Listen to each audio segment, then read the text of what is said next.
So you've got to be Wow. able to create a decision-making kind of approach. Like, how should we make this decision? Wow. So that's our ghosting boss. Number 4 was the creeping boss, the micromanager, who hovers behind you with the knife. So you got to be able to kind of confront them. So turn around and confront them and say, okay, I want to make sure we have a trusting relationship. What do you need from me so you feel like you can trust me? So I feel empowered, because right now I don't. And if you don't feel like you can get there, that's okay. You need to let me know, because I need to go look for other opportunities. Yeah. So you need to kind of call them out, like, I see you there and I see the knife. Okay, let's don't do this. Yeah. And now, ways you can help alleviate some of that kind of hovering of a micromanager is proactively provide regular updates. So in the absence of communication, people assume the worst kind of thing. This is to the nth degree with a micromanager. Okay. Our creeping bosses, they are like super freaked out by absence of communication. So that's why they hover. What would that look like? Every Friday, you send them an email with a couple bullets and say, here's what I accomplished this week. Here's what I'm working on next week. You're proactively providing them updates. And even think about that as a leader. Wouldn't it be great to be able to receive those? You'd be like, oh, this is really helpful. I can see kind of what my team's working on. Yeah. Gives me a good status update. So I know what they're working on, so I don't need to ask, because I know what they're working on. But if I don't hear anything, I may want to get involved. So you kind of fend them off by proactively, letting them know what's going on. Yeah, yeah. Okay, so that's number 4. Number 3 is our vampire boss.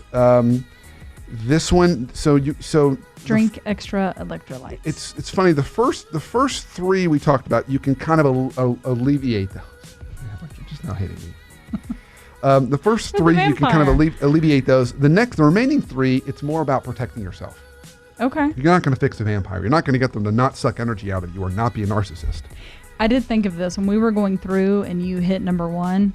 I mean, I know you're going to get there, but that. Can we wait? Can we do it the way? I'm scared. Do you want to just I ruin don't know the how to whole handle thing? those. Okay, vampire boss, vampire. You're like Wear turtlenecks. I think you're like one step ahead of me on this show.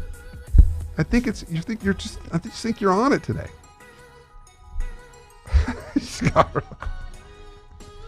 So the vampire. So this is the one who, again, sucking energy out of us.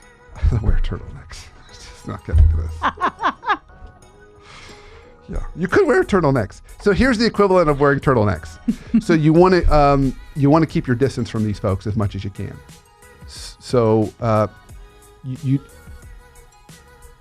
me honor 2 things in here.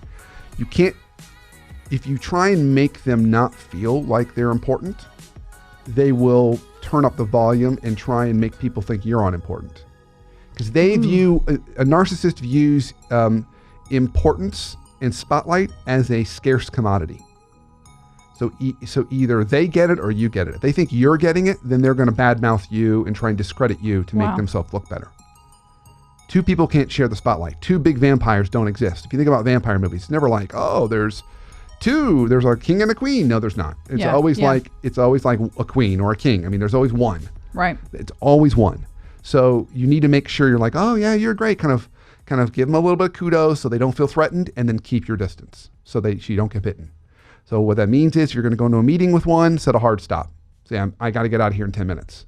Or whatever happens to be. Really keep your distance. Try not to interact with them closely. So that's our vampire. Wow.